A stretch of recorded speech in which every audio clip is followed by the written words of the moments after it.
Wonderful. Welcome everyone to this open AMA. AMA has asked me anything. We typically do this within the closed groups with friends and people who are involved in various forms of technologies.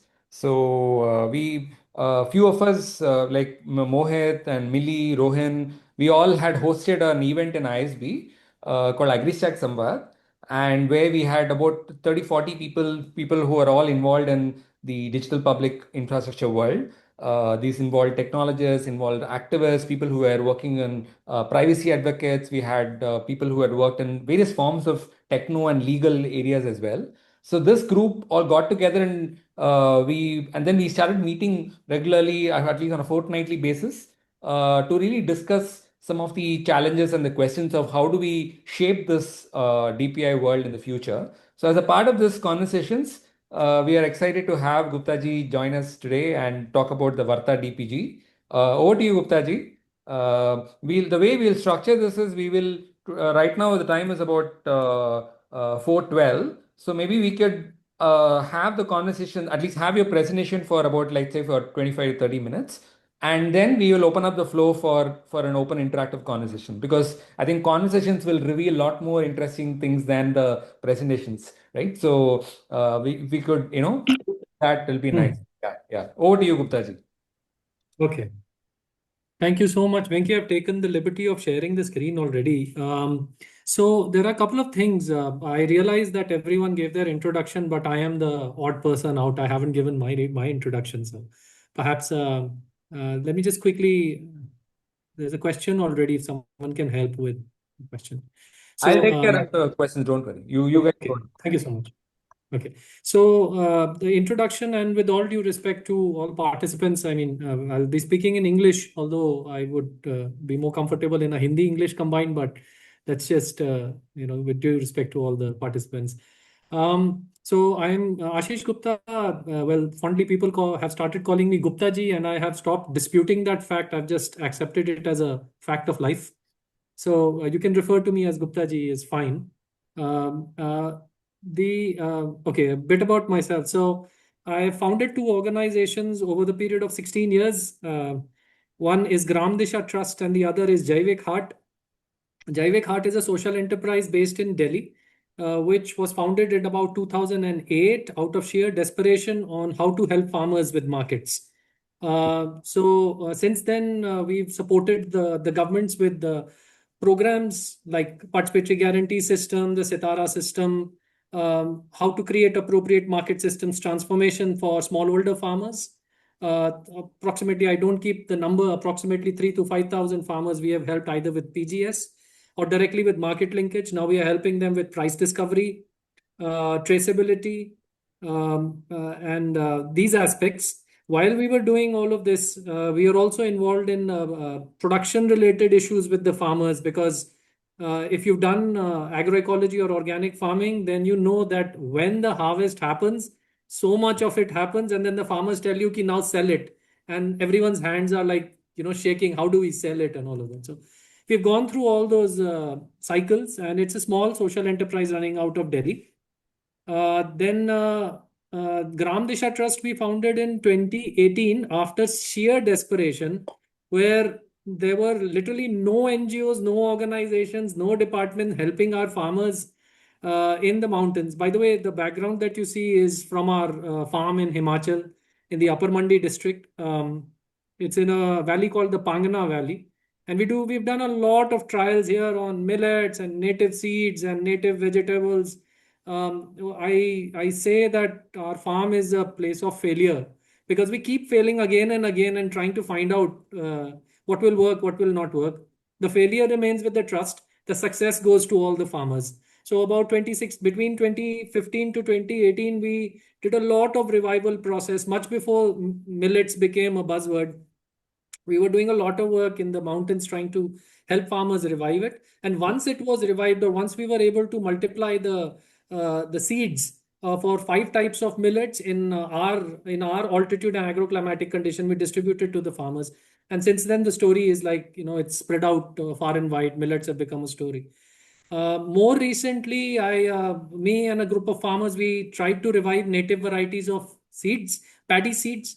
I'll show you a few photographs about that, and we'll talk about how did we reach to Varta as a system. And by the way, just to get the pronunciations right, it's Varta as in Vartalap, as we say for a dialogue in Sanskrit. And if you were to dig into the word Varta, you would also go back all the way to the Arthashastra of Chanakya, and where Varta is also considered as an occupation. So Pashupalan, Krishi, and Vanijya, all three, which is animal husbandry, agriculture, and Vanijya meaning the trade of it, is also considered as Varta. So it has multiple meanings. We, let's say, had a consensus on why we would use this word called Varta, which actually is an acronym for Vital Agroecological Resource Tracking Analytics, because it is not to replace the intelligence of the farmers who are scientists themselves, who are able to work with observation on their farms, but it is to help create a Varta or a dialogue between the farmer and the farm beyond the realm of their own observation. So let's say above the ground, the weather is beyond their control. They just have to adapt to it. Below the ground, the interaction of the microbes beyond what they are able to see as results of their production. If we can create a dialogue between the farmer and their farm using technology as a space, then I think we would have had an appropriate use of technology. That's where the word Varta came from, that it could be a dialogue that a farmer can have with their farm beyond the observational or the experiential space of agriculture that we see commonly. Going back to a little bit on the historical aspects of this, what I've shared in the screen is from what is called as the Bij Sutta from the time of the Buddha. I was hoping to do a icebreaker with everybody if someone was volunteering, but I won't spend too much time on it now. Essentially, in this discourse, Buddha talks with the monks saying that what are the 5 types of seeds or planting materials, and then he responds saying Panchami Bhikkave Bijajatani, etc., etc. And then he explains that if seeds are well kept, okay, but there is no appropriate soil or water, then will they achieve maturity? Will they grow? Will they increase? And the monks, they reply, no, they won't. No hitam bhante is what they're saying. And then he says that if these 5 kinds of plants are propagated, and they are kept well, and the water and the soil is appropriate, will they grow and increase to maturity? And then the answer is evam bhante, which is yes, sir. So this is where we took up the whole idea on what would be this appropriateness in terms of seed and its location. Okay. This was a little bit of a philosophical aspect that we took into consideration. But what happened is, and by the way, I'll show you some of the photographs of what we had to go through when we are working with the farmers in Himachal Pradesh.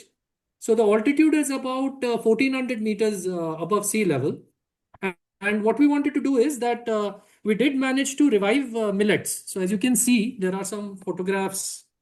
Here are some photographs of the types of millets that we were able to save with the farmer group that we have. You can see that this is around 20 from 2017 onwards we started this, and these photographs are from 2020. So it's a good almost a 9-year-old experience that we have been doing and talking about. These were the 3 types of seeds: the foxtail millet, finger millet, and the proso, that we were able to multiply. A lot of them failed. But in the photographs, you can see that we have done a lot of other works also with native seeds. This goes back all the way to 2013. Now, the problem which happened to us was that we wanted to find 2 or 3 varieties of native paddy which could appropriately grow in our agroclimatic zone, our altitude, our soil type. And there are a number of farmers who are growing traditional or improved varieties of paddy, but we were looking for certain specific native varieties which we were not able to find. And this story is almost a decade old because I've been struggling to get native seeds whenever I need to try them out, and also to get this information whether those seeds would be appropriate to our location or not, which is why we had to go through a lot of trials. Some of it fails. failed.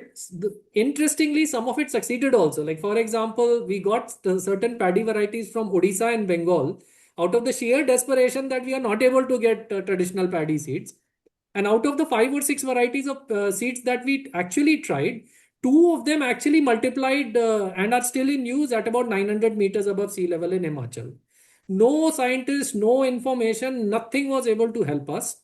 And last year it was even more dramatic. What you see, some of the pictures you see are two varieties of paddy that we were trying on our farm. This is our farm. You can see that uh, the saplings were transplanted, and this is almost a 160 day, approximately 160 to 170 day paddy. But we did not know how much time it will take. We were using our traditional cool irrigation, which is the traditional arterial channel irrigation in Himachal, as well as the monsoon flooding. You can see that the farmers, and we were then collecting the passport data also for this to see if we can identify it uniquely, because we were not able to get this information from anywhere. Okay. Then the dramatic thing happened just before the harvest. You can see, and this is last year, no, the year before last. Hang on, let me check. Last year, I think we gave up. Huh? So this is 2025, yeah, last year. What happened was that you may have all seen that for the last 3 or 4 years the monsoon has been deadly in Himachal Pradesh, and our area was also not any different. Our average annual is about 1500 millimeters annually. It's a very high rainfall incident area. Plus the fact that the kul which was constructed on the farm was so badly engineered that the road which crosses through the farm, that also got flooded. All the water started coming to the fields. The kul also got flooded badly. All that water also started coming to the fields. And what you see, the patches over here are a hopper attack.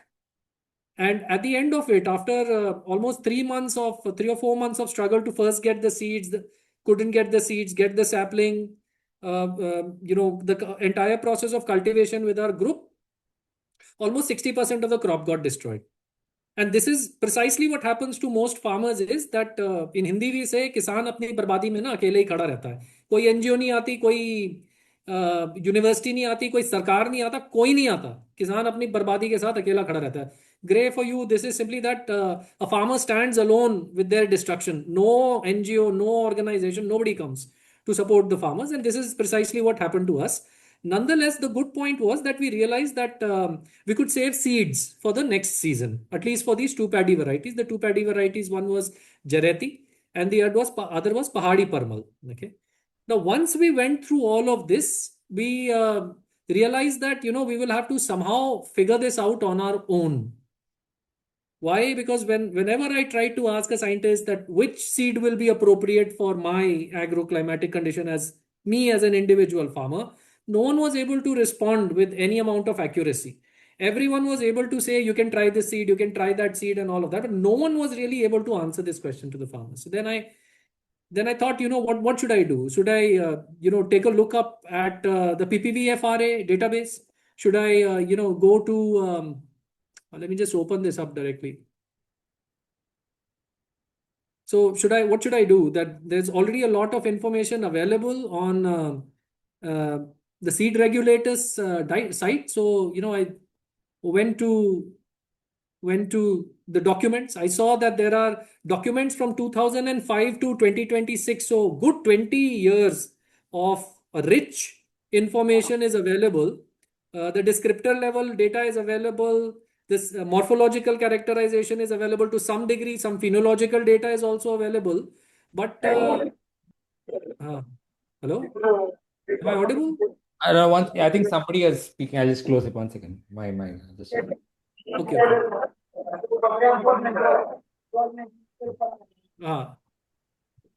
Should I continue? Yeah, please go ahead. Please go ahead. Okay, so I saw that there is a lot of information available both at the NBPGR level as well as at a PPVFRA level. So this is the Plant Genetic Resources Authority as well as the the PPVFRA, the Plant Protection Authority, and the National Bureau of Plant Genetic Resources. But all of this information is across dense PDF files which have their own schemas and structures, and and most of it is in Hindi and English. So to a smallholder farmer, it is of no use. What do I do? I have this accession data of 6,000 varieties of various kinds of crops. I have the PPVFRA data of 10,000 varieties of various kinds of crops, but it is in the classic gazette. It is in a descriptor based format. So what do we do? How do we resolve this? And I was struggling with this on how do we use technology, and everyone keeps talking that AI can do this, AI can do that, and we were like, what can it do? So we use the regular LLM features. We uploaded some of these to the LLM, and I tried to ask the LLM, what is appropriate for my location? Can you tell me? And as expected, it hallucinated and gave incorrect answers. So then, we got in touch with others in our network, and Professor Aditeshwar Seth, and he's also working on digital public goods and DPIs, digital public infrastructure. And they've already designed something called as a core stack, which works a lot on the micro watersheds. Maybe I can show it to you quickly.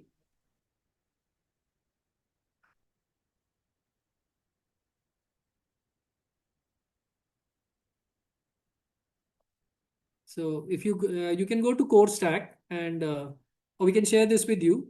And there's a lot of information available. There is the source code is also available. And they've actually merged it with the Google Earth engine, so the rasters on the maps of various districts are also available, and a lot of information you can already find from a micro watershed perspective. So then we had a discussion with them on what is it that we can do. And then it turned out that we potentially could use AI, but then there was this whole problem on how to reduce the hallucinations, because for a smallholder farmer, the requirement is deterministic. They cannot keep experimenting just on the basis of what an AI has to say. So we decided that, okay, let's take a crack at it. On how can we work with this from, let's say, a philosophical perspective. We wanted to get to the idea of recognizing the bij swabhav. How do you characterize a seed? How do you try and understand how it will manifest? And but we wanted to do this for hyperlocal conditions, that a farmer should be able to give their geolocation, and based on the geolocation from secondary sources, we fetch whatever data we can fetch.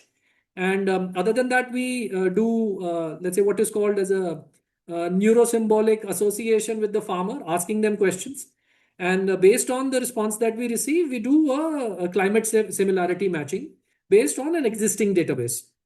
So we said that, all right, currently, what do we have? We have a lot of seed related descriptor data on PPVFRA. We have a lot of information in NBPGR and a lot of databases spread across. And then we, in some cases, a lot of NGOs and a lot of individuals have done a lot of work. Dr. Debal Dev has done a lot of work on this. So there is something called as a People's Biodiversity Register, but there is no single place where all of this is. It is spread across a lot of geographies, a lot of let's say experiments which have been done over the last 2 or 3 decades. So let's start building pipelines around it. So this is where we got to from where we were. Okay, and so it is based on the whole idea that we have to first understand whether such information could be democratized, whether it can be available as commons. We found that yes, to some degree it is standardized, it is available as commons. We also wanted to take it to and identifying the nature of seeds. So just moving beyond simple weather matching, we wanted to also understand how morphological traits or phenology could play a role in this matching between a source and target location. And we know that seeds have successfully been multiplied and grown in various parts of India based on the agroclimatic conditions in those locations. So we were also very particular that it has to be deterministic. It cannot be based on general hallucination. So we decided that the AI model that we use will only be used for lexical parsing. Parsing, it will not be used for reasoning. For reasoning, we will use a different logical system, and we will create our own set of algorithm to do the phenological weighted matching, which I will show you shortly. And we will also use some edge level heuristics where we will involve the farmer in being able to describe their conditions. So we also then thought that let us also start working on how do we integrate with on vernacular basis. So once we are reach a certain stage, we will also see whether we can integrate it with the Sarvam platform or similar such platforms which can help with vernacular translation. So coming back to where we were, I'll open this up and we'll do a short walkthrough. So we've documented the entire process up so far, and whenever we achieve a certain, let us say, output level, let's say, worthy of sharing an output, we will then again update this. Couple of things before I, take it forward.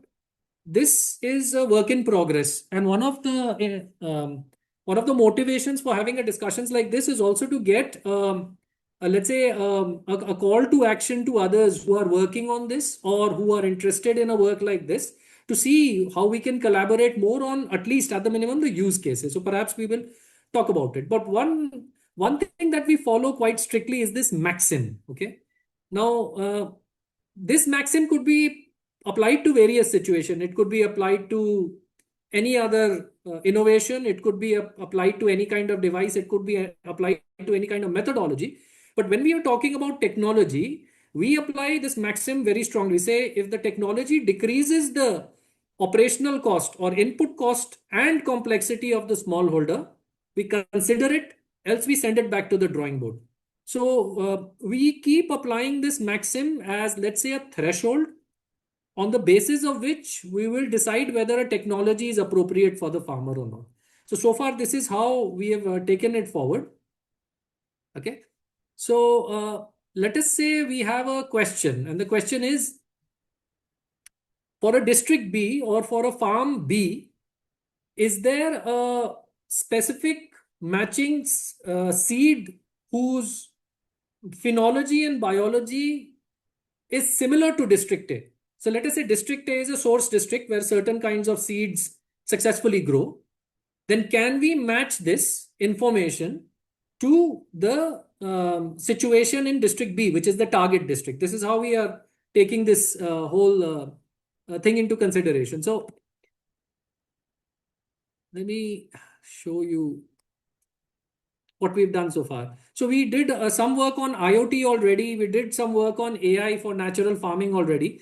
I won't go into that in detail, but you can go through these web pages. In fact, I'll just put this up on the chat, and you can from here you can go and to have a look at the work that we've done on IoT as well as for the agroecology based Varta AI. So what we're doing is we are envisioning a whole stack, and this stack could be what we are saying is DPI stack. Some parts of it we have already started making. So we have done the IoT bit, okay, which is what we are saying is the perception and sensory layer. We've done a bit on the Varta AI, which is now starting to give responses on agroecology to the farmers. And what we're doing right now is Varta-Seeds, okay? And there could be other external DPI ecosystems like the core stack, which would then eventually talk to each other. This is how we are envisioning this entire solution. So before I actually get into the solution, Can you go back to that previous one? Maybe just spend a little more time and that will be helpful. Yeah. here, Yeah, this one. Yeah. okay, and so let us see what all things that there are. There are two kinds of paradigms here. Okay, there is one predominant paradigm where we are saying that a DPI is necessarily a top-down behemoth. First, you need to spend millions and millions or billions of dollars to create hardware, software, networking infrastructure. You need to create your necessary protocols and stacks, and then this will bubble down into the entire economy. This is how the entire DPI world is evolving. This is how UIDAI, UPI, the payment system of India, all of this is evolving in a top-down fashion, where someone sitting somewhere is designing systems which will require billions of dollars, which will require an entire sovereign architecture, and then it will bubble down. We are working in the reverse part. We are saying that it should be possible to create hyper localized digital public goods which answer question on a democratic basis to specific hyper local conditions and problems which smallholders face. This could be applied to agriculture very well, because agriculture by its very nature is very hyper local and it's very reactive to situations on the grassroots, whereas finance and all the other sectors, they could be, worked or thought of in a large way. So what we are saying is that we work on creating digital public goods which are interlinked with each other, such that organically a DPI emerges over a period of time. That's the thematic idea here about a DPI and a DPG architecture. So let me go ahead with from this point. First, I will discuss some use cases. Now, this was very interesting for us, is that where will all of this be useful? Okay. So we said, all right, we thought about it. We also discussed it over on networks also with some seed savers who are really working on the ground, that, whether this makes sense or not. It's one thing to say that you want to use technology to bring up some amount of change. It's altogether another thing when you consider cost efficiency and how do you actually build such complex systems. So this will be worthy if it achieves these six objectives at the minimum. There could be other use cases, but these six is what we shortlisted on when we said that we would like to work on this when we are designing a system like Varta-Seeds. So first is unmediated seed discovery and climate matching for smallholders. So currently, it's either farmer to farmer networks, it is either NGOs or intra-farmer communication, which is leading to seed discovery. This is also being pushed a lot by the corporate sector, especially when it comes to hybrids. Okay. But when it comes to native seeds or when it comes to community managed seeds, it is mainly seed driven. It's only in the last decade or so that we have started seeing NGOs trying to help farmers create community managed seed banks. Now there are SOPs on seed banks also. The Bureau of Indian Standards has also come out with a whole standard on how to manage community managed seed systems. All of that is there in the formal sector. But all of this is mediated. So can we first create a system which is unmediated? Okay, it's non-partisan. It is in the open domain. It is based on democratically accessible systems, and it is unmediated, and it can help smallholders to on a hyper local basis do climate matching of what is appropriate seed and planting material for their specific geolocation and therefore their specific agroclimatic condition. Then there was a very interesting second use case which came. Some of you are already, maybe you already know about this, that recently in the Supreme Court of India, there was a case of Kavita Kurukranti versus another large corporate, where there was this case on farmers' rights to share seeds, multiply seeds, share seed, exchange seeds, and this whole thing around IPR on seeds, and whether a farmer can be sued with great ease, as they were in this case. And the Supreme Court also came up with the judgment around this, which I see as an enabling judgment. And what we found is that from the time the PPVFR Act was enabled, uh, there was this thing around Section 39 of the Act, where it guarantees the farmer a legal right to save, exchange, and sell these seeds. Okay. But it is also a case that whenever such a system is designed, a first decade or so is in data aggregation. A lot of effort is placed on, somehow getting the applications in the system. Now, whether they are, the right application or whether they are the wrong application, the density of the application, whether the regulator was able to go through them, but the seed right is granted. Okay. But once the right is granted to the breeders, to the corporates, and even for farmers' rights, in this system, since it's being built the first time, we are also able to visualize where all of this is. It also gives an opportunity to create a greater efficiency in this seed registry, whereby Section 41 and Section 34 do create or do allow a mechanism by which you could challenge existing registrations. And now this is not to say that this is the purpose to create a whole sort of conflict into the system. But the idea is that with time, maybe another 10 years, 20 years, once these systems come up in the open domain, they are visually analyzed, as we can see. Like, for example, if you take a look at this map, okay, and I will take you through the demonstration, it is already mapping where all various seed varieties have been registered. Some of them have been registered at the whole state level also, okay. Now, whether this was done through multi-location trials or not, how was this, whether the data is actually available in public domain or not, all these things will start now visually bubbling up. So this information can also help create efficient legal accountability over a period of time. Then we said that one of the most difficult information to get is the actual germination data. Okay, whether a seed actually germinated well or not. Now we've tried this a number of times. We tried a lot of seeds. It didn't germinate in our location. We wasted a season. We wasted time. We wasted money. कुछ नहीं हुआ. So what do we do about it? So then we said that let us create an events ledger. It will be in open domain, and whichever farmer or whichever organization, whichever group wishes to contribute in the public domain, they simply start telling us whether a seed type actually worked on this. Currently, we are making it events based, whether it germinated or not, whether they needed gap filling or not, and what was the overall health of their farm. Let us say after a day after sowing or day after transplant window of 90 days, 40 days, or so on and so forth. And finally, how much yield did they get? Okay. So if we start getting this information from public domain, then we will also over a period of time have a democratic information on germination, which is currently very difficult to get. Some of the companies, they have this information, it's pocketed in certain documents, but it is generally not available when it's needed on demand. Okay. So this also became one of the use cases for us, saying that this information is not easily available. So why don't we overlay this information and collect it over a period of time democratically and make it available in the public domain?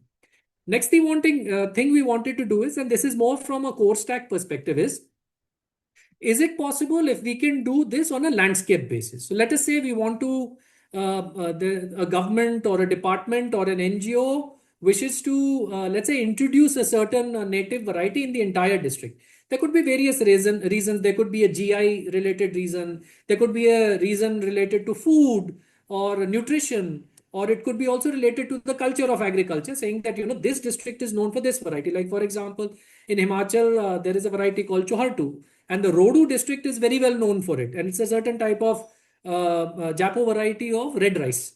So it's known for that. So let us say a new introduction has to be done, and it has to be applied at a landscape level. So the agroecological planning has to be done at a large level. Could we do it?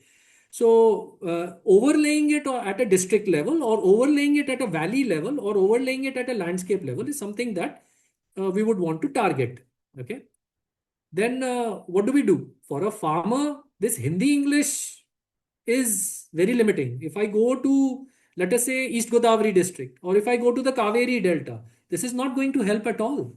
So unless and until we can think for the smallholder farmer, unless and until we can get it down to the vernacular, and then put this entire complexity onto the technology to actually do the translations and do the lexical matching or do whatever data related analytics that they can do, and we can make it easy for the farmer.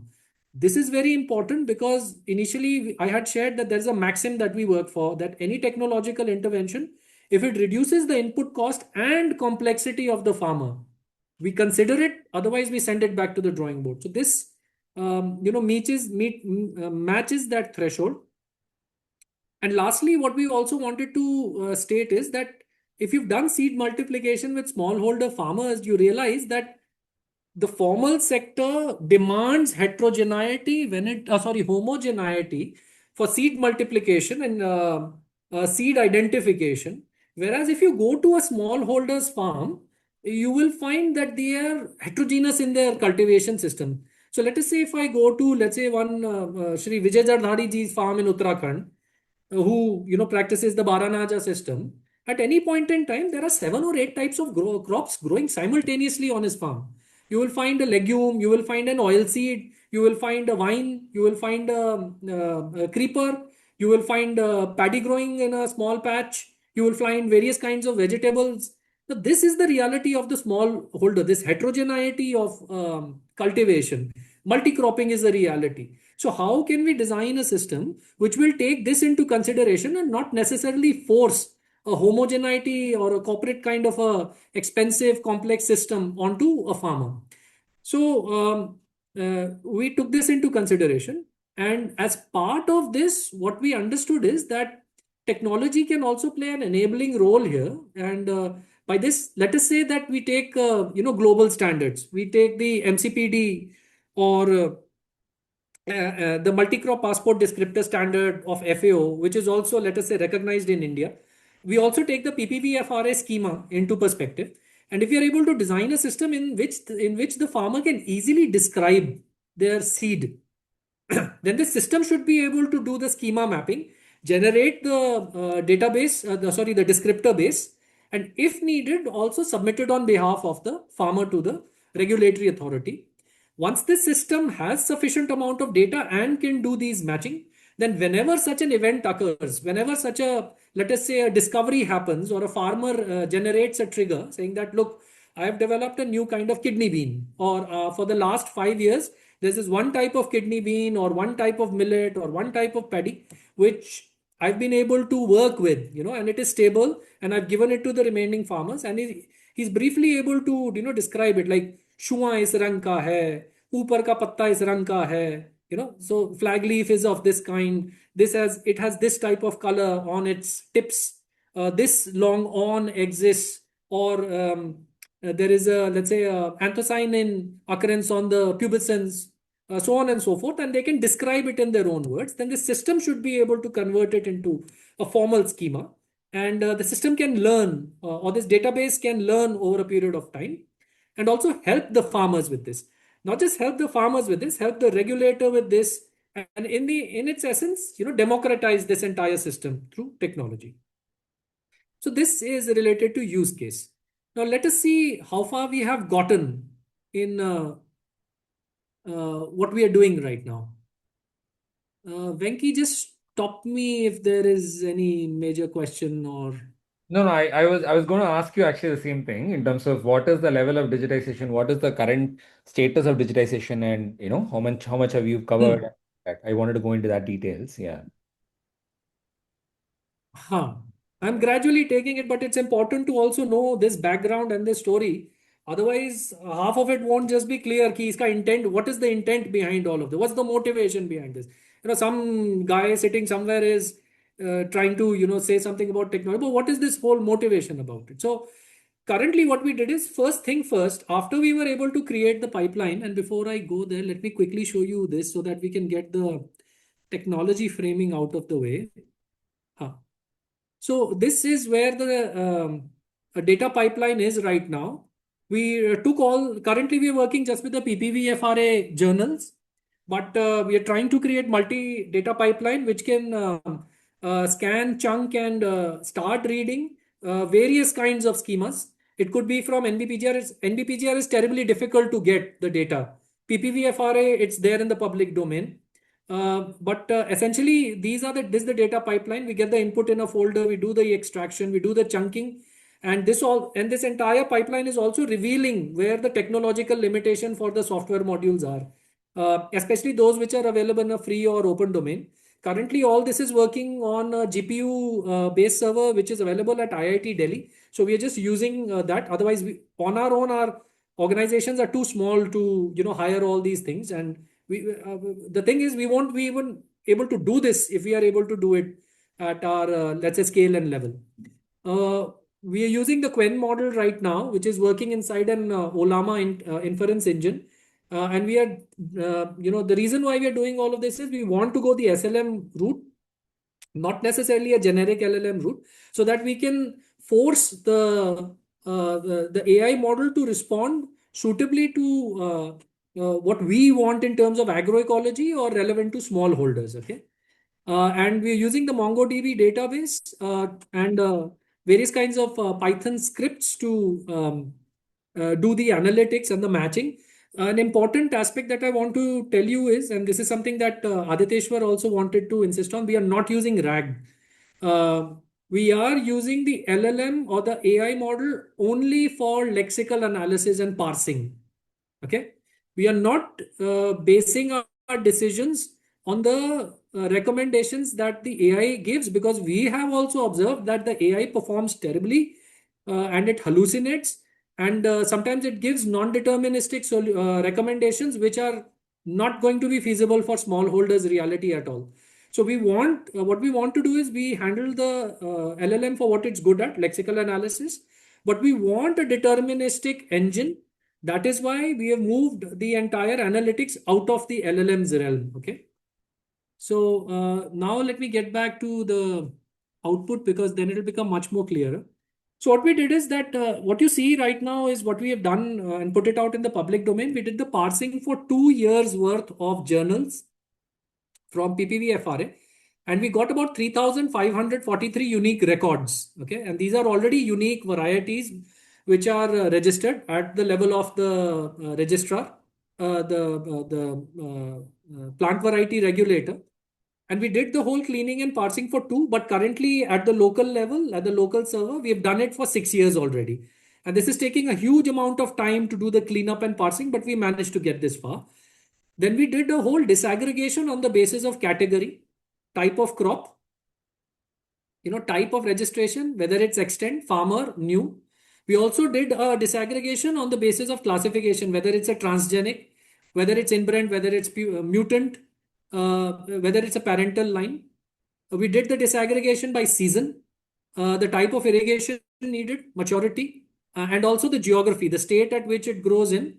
Okay, and stress tolerance. Okay. Now, this somewhat started becoming useful for me as a farmer. How? Okay. First thing is we also overlaid this on the map. So we were able to see which registrations happened where. Okay. And which part of India. So this is interesting because this is part of the core stack where we overlay it on a map and try and see which agroclimatic zone has what type of seed or planting material registered. Okay. I'll come back to this shortly, but let me tell you my story as a farmer. Venki, there are some chats. I'm not able to take a look at it. You can just handle it, or we I'll can take handle care of it. take it as questions. I have, yeah, no, no worries, go on. But I just want to keep Okay. some time for questions also. So yeah, yeah. Yeah, I'm keeping it short, maybe another 10 minutes or so. I'll wrap this up and then we will get to our Varta, our actual AMA. That's So now what happened is I asked this question to myself as a farmer or my brother, sister farmers in the village. I imagine ki, how do we do? Supposing I have this massive database. Now I say that, okay, can this system find for my zones? So let us say that I am in Himachal Pradesh, Jammu and Kashmir, okay, Uttarakhand. Let us say I focus on these hill states. I'm at 1400 meters above sea level. So let me shortlist this database and try and find if it can tell me something. Okay. And I'm looking for a farmer's variety only, a native variety. Okay. So can you find me a paddy variety? Okay. So the system is shortlisting it and tell me whether it is resistant to blast. So I know now which farmer has it and where it was. This information, it would have taken me as a farmer, I don't know how long. If I'm a Hindi speaking farmer who doesn't know English, going through, I don't know how many ledgers, how many journal entries before even trying to find and get till this point. Okay. First thing first. Then below is also some dust characterization, what type of crop it is. All this we were able to get into this interface. Okay. Now this, if you work with farmers, even getting here is very valuable. Okay. Even at this point in time. To my mind as a farmer, even doing this is some measure of success. Why? Because it is precisely this information which nobody would tell me. Yeah. But at least now I can go to this farmer and say, boss, can you give me some farmers? I know he's in Kangra. Kangra is almost at about, and Shapura is a very low altitude area. It's almost, I think, about 700 or 800 meters above sea level. Okay. But at least I can get to this point. Now I can also see whether there are other locations. So for paddy, right now in these 2 years of parsing, we were only able to get this much data. But when we keep adding more and more data, more and more such information is visible. Okay. So the other thing that I want, so now let me clear this up. Okay. Let's go to the map. Okay. And I'll tell you about another use case. So let us see. Okay. So let us see this random example. Acid lime, which is registered by a government organization in Andhra Pradesh for the entire state of AP. Okay. But when I see the data, I do not see too much data here. Whether multi-location trial was done before this registration was granted or not. What information is available in the public domain? Is it of any use to any farmer in the coastal area or the dryland area? That information I cannot see. So I can try and query and acquire that information. Or if someone has this information in the state of Andhra Pradesh who is growing this variety of acid lime, they can update the system and make it available by and large to other farmers. So this also helps with the use case. Then it told me another interesting thing. I was speaking to a senior government officer in Gujarat, and I said, "Ki boss, we saw this together," and I said, "Boss, in the last 2 years, very little work has been done in Gujarat in terms of registration of varieties. And what has been registered is, let's say, a date palm variety by a farmer in Mundra. Okay. So they were also able to see, it looks like that, we haven't done too much work in Gujarat. So it's something that we can also think about. So it helps them also, you can now visualize this. Visualizing helped us a lot, try and understand what is going on. So if I go back to, let us say, uh, this is in Uttarakhand, and our colleague is from Uttarakhand, so you may be able to see. Uh, Someone has registered 11 types, two varieties of kidney beans. And this is a person in Dehradun. Now you can go and check with them. You can, as you were saying that you would like to work on this in in Dehradun, in Uttarakhand. You can see if certain varieties are available with them, which you can help other farmers multiply. Okay. So I can see around Chakrata there are 11 varieties of uh, vegetable, a taro, a colocasia is available here. And it's a registered variety, which is registered by a farmer. And Chakrata is at an altitude level, which is comparable to our area. So if I need farmer, if I need this taro, maybe now I can reach out to this farmer saying, boss, can you give me a few tubers? I would like to try it in my valley as well. You see? Now, this is one aspect of what we have done so far. There is another small aspect which is under development, but I can quickly show it to you. Even before I try the seed out, can I match the seed to my agroclimatic zone or not? Okay. So what we've done is that, and I'll show it to you through a short video which an intern has just sent it to me. By the way, we're working with two brilliant interns. There's Khushi Deshmukh and Sresht. They are MTech scholars in IIT Delhi. They are, trying to. They are not. They don't have an agricultural background, but they are trying very hard to understand what it takes to be a farmer and then help with this. So take a look at this video. Supposing I want to match a rice, a short duration rice for which I already have 35 features or characteristics, and my source district is, let us say, in this case, he's selecting Badam. Okay. And I want a match threshold of about 64%. And I need to know which target district will be most suitable to this paddy variety. So this is able to do the matching and generate it with a degree of confidence. And currently we are matching 225 vector variables, also taking into account a shift in the onset of monsoons. Like for example, in Kerala, the monsoons will arrive at a certain interval, but it will be almost a 30-day difference from by the time it reaches, let's say, Uttarakhand. Okay, so even if I want to try and identify a seed variety from a distant land in my location, I need to have some kind of analytical metrics even before I go to the extent of trying this seed out. So this shows you the example. Uh, and I'm not going to spend too much time on the technicalities and analytics for this, but I'll just share what the matching algorithm is. We are also trying to give a beautiful name to this matching algorithm. I'm still trying to convince Aditeshwar, saying that this algorithm is very important. So just like we named it Varta as a dialogue between the farmer, we should call it Varta Sabhav or Swabhav. I'm also thinking we can call Guptaji, it Bij just Swabhav. yeah. Huh? Yeah, I think just some people are dropping off, so maybe I just thought maybe we could also open up for questions also. That's Yeah. okay. That's okay. So currently what we've done is we've divided this into 7 stages, okay, from establishment till maturity and day-wise window. And currently what you see is climatic variables, which will be there in matching.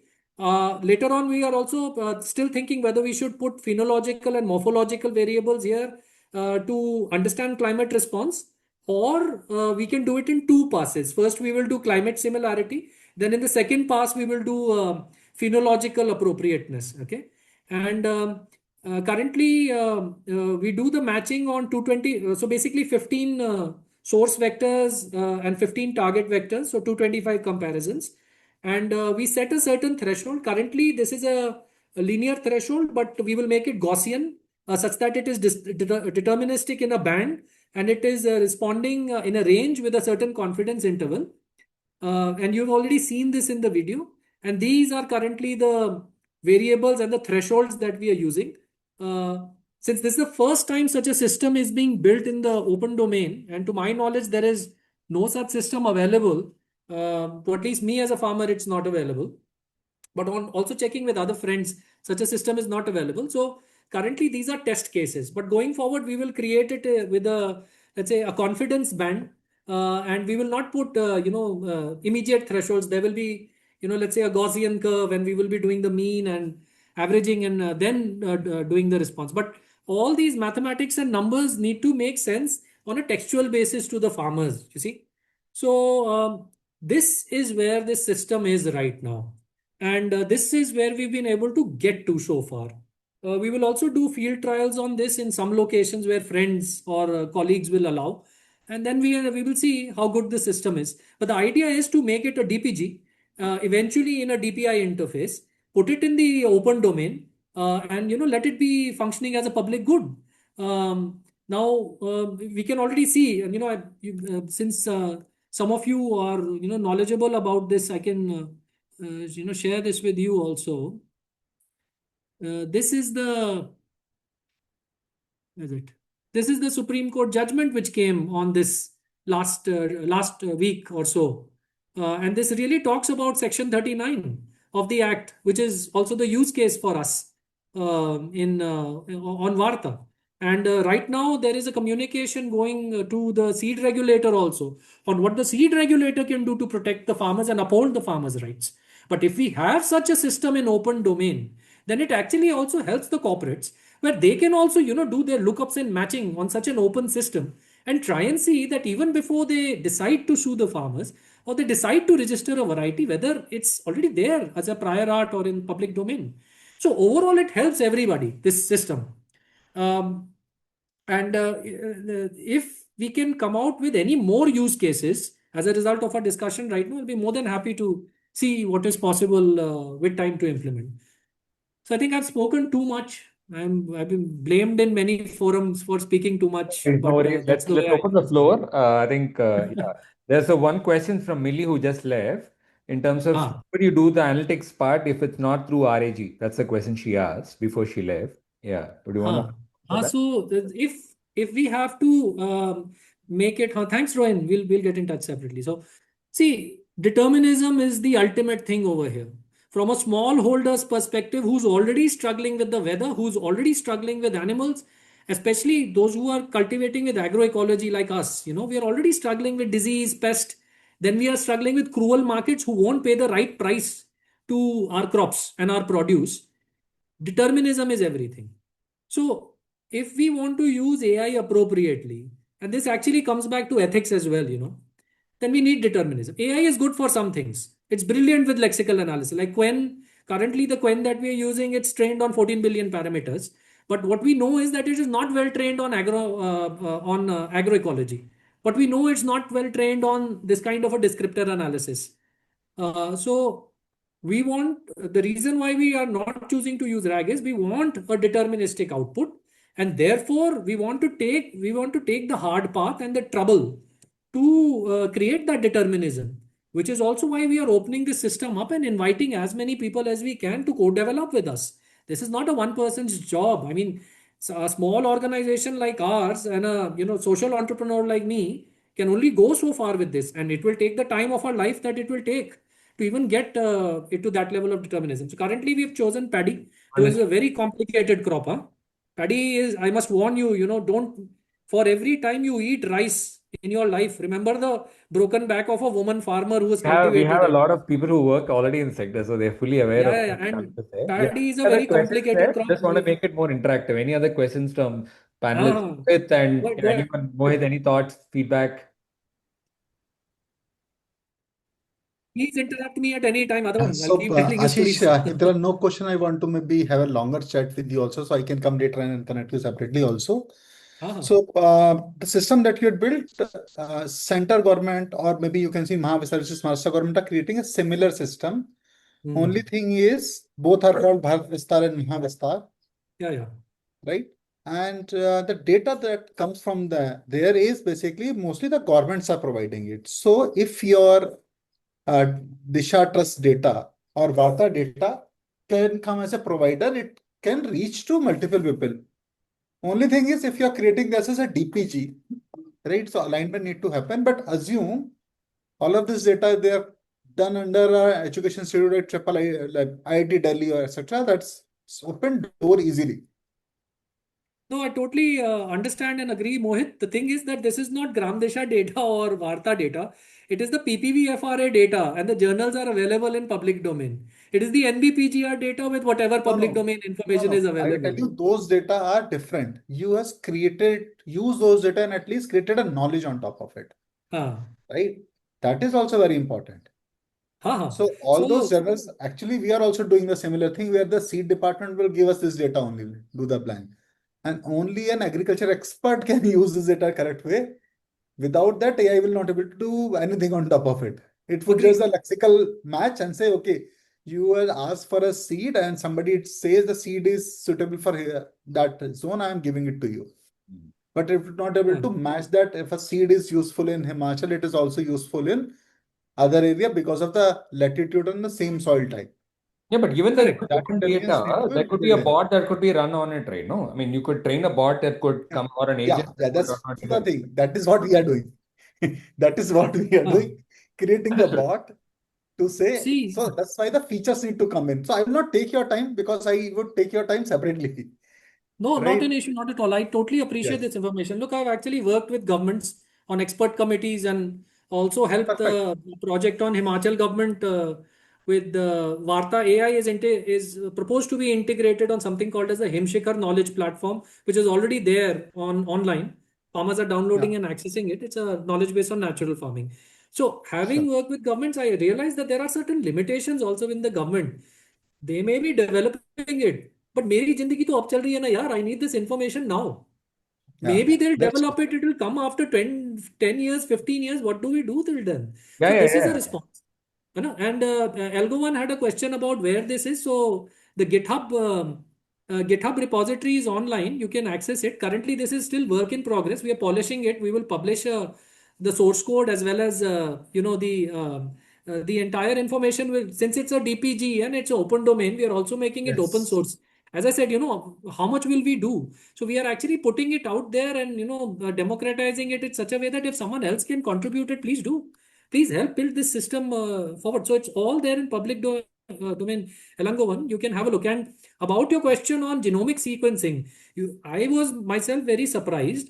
ICAR and NBPGR have done brilliant work on genomic sequencing of these native varieties. It's all Oh, really? putting on some server, waiting for someone to use it. Yeah, and even if we start, ingesting that data, a lot can come out of it. But there's nothing there in the public domain, and that's the reason why we are working on this. But I can share those links with you. You can have a look. Oh, great, Guptaji. Sure, I'll do that. Okay. And Yeah, yeah, UPL is also having a CSR initiative. So let me see how we can put forth the idea. yeah, that would be brilliant if more people can get onto it. My current inclination is that we need to work on farmers' varieties more than anything else. because those of us who are working in the domain of native seeds, we realize that the next decade is very critical, boss. If in the next decade we cannot do this, multiplication and making it available as food or as a resource in the market, our native seed wealth is going to get diminished very fast in India. And this is also a clarion call to all organizations like MS Swaminathan is doing work on Community Seed Atlas. Everyone has to get their act together. Then at a national level, we can create some change. Otherwise, this next decade is, it Yeah. scares me at time. Huh? You're losing our native seed genetic resources very fast. And this is also resonating with some NBPGR officials on whom I showed this and had a meeting with. They are also saying the same thing, that some of it is lying in our cryo banks, but this needs to go to the fields of the farmers, and it needs to get connected to the nutritional security of the nation. Only then it will survive. Otherwise, there's a great danger, that where all of us Okay, you stand right have now. the Sorry, next question. Gray. Yeah, thank you very much. This is really fascinating. It's really quite remarkable work you're doing. One question I have is for the individual farmers, if they have seeds that might be desirable in a number of places, since you're creating this large community and really very massive commons, some farmers might be asked to supply lots of seeds to other people and at some point say, it's too much, right? So I'm wondering about the sort of, in a small community, seed saving can work just out of the goodness of the heart because there's a sense that everybody's in it together and they share a commons. But as you scale up, how do you appropriately compensate or motivate farmers to do the kind of sharing that you're talking about? So that's a brilliant question, and thanks for that, Gray, because this comes all the way back to the use case which we discussed, landscape level agroecological planning. So let us say a department or an NGO or a CSO or a university says that, look, there's a good demand for our seeds, our adzuki beans, our kidney beans. Farmers in Kashmir, they need what is growing in Uttarakhand. Then let us plan it at a landscape level and also help the farmers, become primary supplier of these seeds to other farmers. And this is precisely how organically and it comes back to how our ancestors developed seeds in India. I say this and almost like a cliche, that the real generational wealth of India beyond artwork, beyond music is the native seed. Why? Because these ancestors gave the native seed and the knowledge to grow it free of cost generation after generation. So how can we use technology? How can we use resources today such that the next generation can also get the knowledge and these seeds free of cost? And such that it keeps flowing like this ancient river, this ancient food security that we as our generation of Indians have this food security. It should go to the next generation. And this is another motivation for us to save these seeds and save them from. So this is why I'm saying this is not just about seeds, it's also about food. The seeds which are useful need to become food or become part of our life as fiber, as form, as fuel.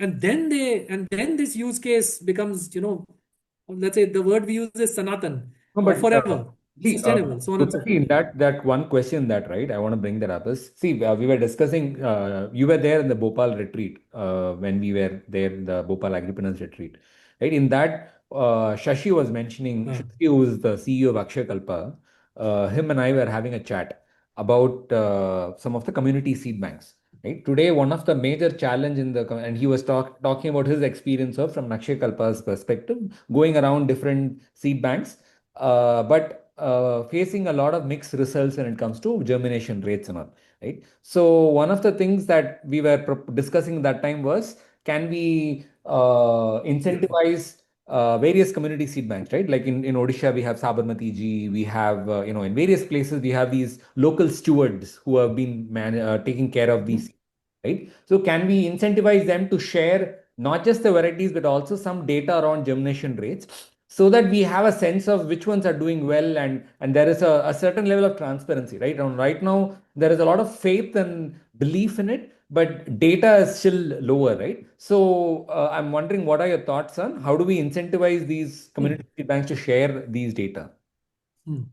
It's very interesting that you mention Shashi's case and Akshay Kalpa is because before he left, one of the desi melons which we had bought from the local market, which was growing next to what's that river, which is the tributary of the Narmada. It was growing on the banks of, and it was a desi, very fragrant melon. I gave one to him and said that let this be your breakfast. And immediately he said that I'm going to take it and multiply it in my farm over there, So which is a thing. What you are talking about is the use case that we've put over here. There was a problem, we found a problem. There's another very senior seed saver in South India who I'm speaking with. And she said that one of the major problems she is facing is that of the accessions and the registered varieties in the journals, the farmers are not able to determine whether it's the same variety which they know by a different name. Okay, so let's say we took the Thuyamalli rice or the Kullu Rajmash.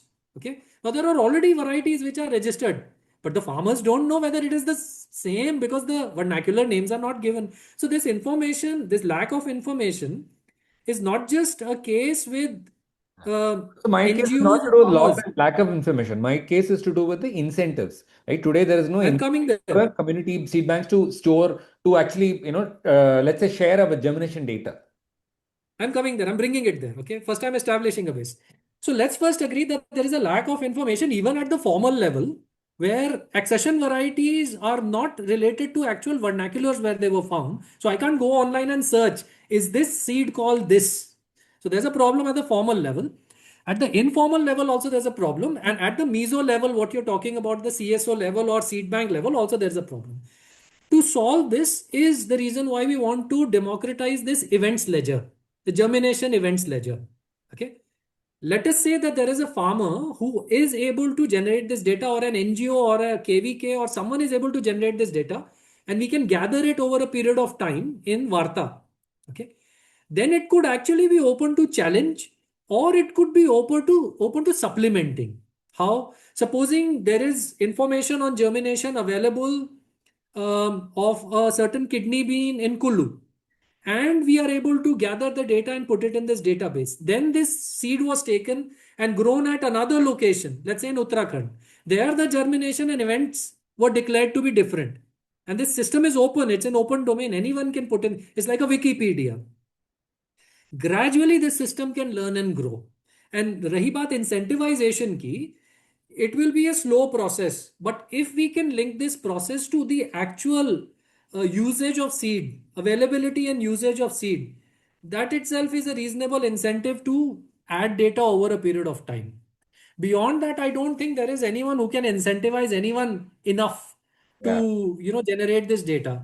Someone like Akshay Kalpa will have to come to me to Pangana, send someone, stay there for 3 months, then collect this data and go. Because a farmer cannot be expected to write these passport data and descriptors and give it to you, as well as the germination level. So the thing is, maybe using the use case here, the final use case, where we are saying that we will do the mapping, even if the farmer can tell it to us on a phone or through a bot, how he grew it, what were the characterization, and when he grew it, how did his field look like? Okay, how much initial germination happened? Did he need to do gap filling after he did transplantation? What was the health after 30 days? And he can upload the photographs also, saying that this is what it looks like after 45 days. So then over a period of time, the system can learn and build upon itself. Beyond that, I don't think on a transaction basis any other incentive can be offered at this point in time. Yeah. And Yeah. user-based projects come and go. Once the project is over, the seed bank collapses. We've seen this happen too many times in too many places here. And at the village level, it's very difficult to expect them to keep the bookkeeping, do all the documentation and all. So we have to keep it simple for the farmers and lower their cost and complexity somehow. Then this will make sense. But what you're saying may emerge. Yeah, no, I was coming from the sense that, the stewards and will have to build that web of incentives where they'll slowly start adding in and putting in. Yeah, yeah. Any other We questions? can talk more about it. We can do pilots somewhere and see ho payega ki nahi ho payega. Anyone else? I think we still have time. You gave it a long leash, huh? This AMA. Yeah, Vibha, Monica, Raghu, Uh, anyone else? just Any other a questions? point, Gray, I hope I answered your question.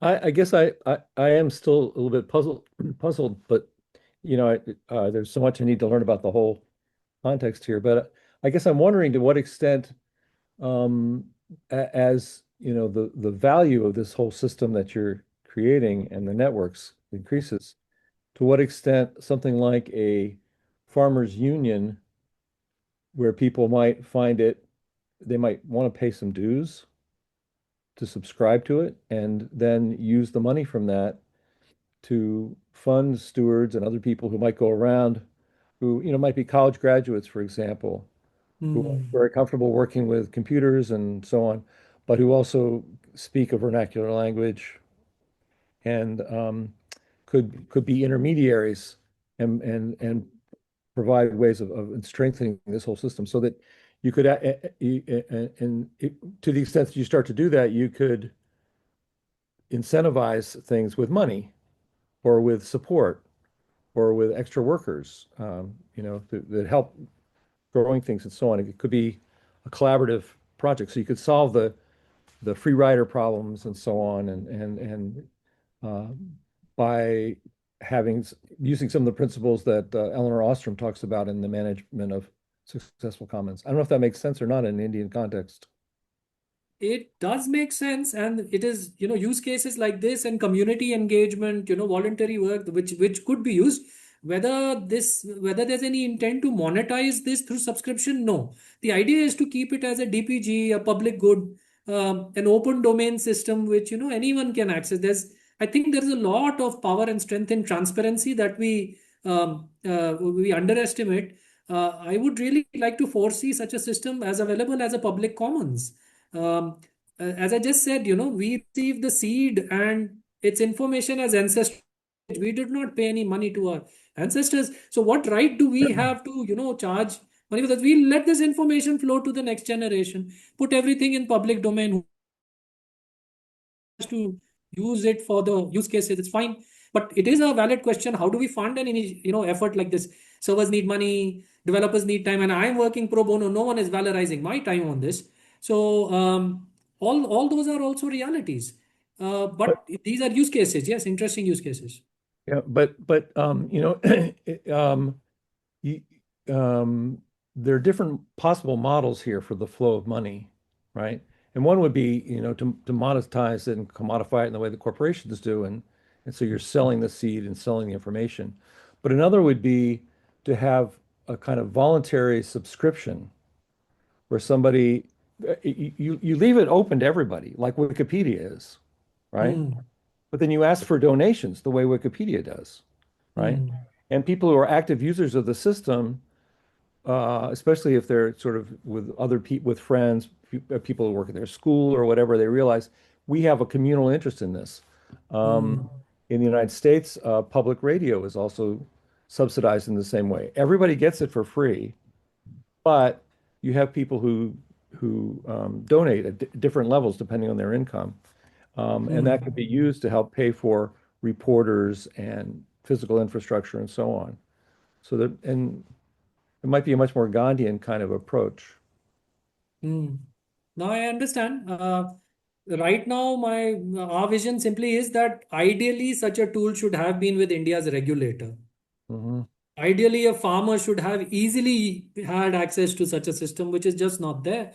And I Hmm. have had a discussion with the plant genetic resources officials. They're excited about it, but they are already limited by what they can do, So, Yeah. um, ideally, this system should be in the public hands. Where and who will manage this? Whether Gram Disha Trust can do it, fine, but just a small team, small set of people, how much we can do. But if more people come together and we can make a foundation and do it in a non-partisan kind of a way, neutral kind of a way, I think it is worth the effort. Who those people are other than Gram Desha Trust is still not visible, but I'm open to such understandings and collaborations. No, see, today, as you saw from today's participation also, right? We had participants from various large companies as well, right?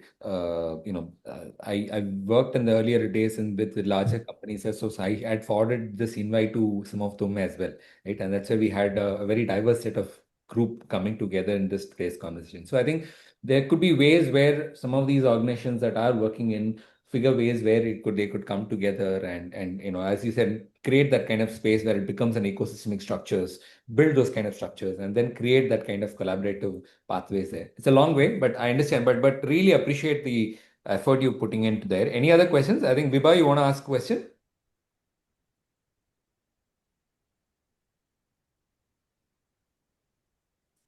Vibha, Dr. Venkatesh, you just joined in, I see. Any other questions there?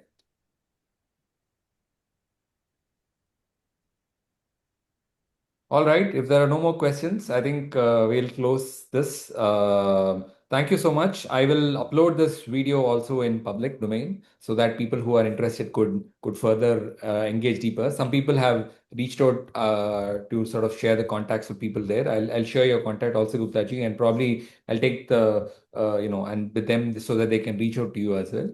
This is, I think we really need to, one intent and why we organized this session was besides, sort of showing the highlight on your work, but also there's a lot of more nuances to understand in terms of community-led DPI work, right? So I think that's the intent, and that's what we started off with when we did the work in the AgriStack Samvad event and we did an ISP. So a lot of these collaborations started from that, with the work that Mohit is doing, Millie is doing, and Rohan is doing, and all. So I think we need to really show the pathway for community DPI. I think that's where the next level of evolution will come in, right? So that's where a lot of these initiatives are there, and hopefully we'll drive this further from here. Thank you so much. Thank you, everyone. All right. Thank you, everyone. Namaste, and thanks for your time. We'll be in touch. Thanks, Guptaji. Thanks so Thanks, much Rob. for Thanks, Venki. Okay. Okay.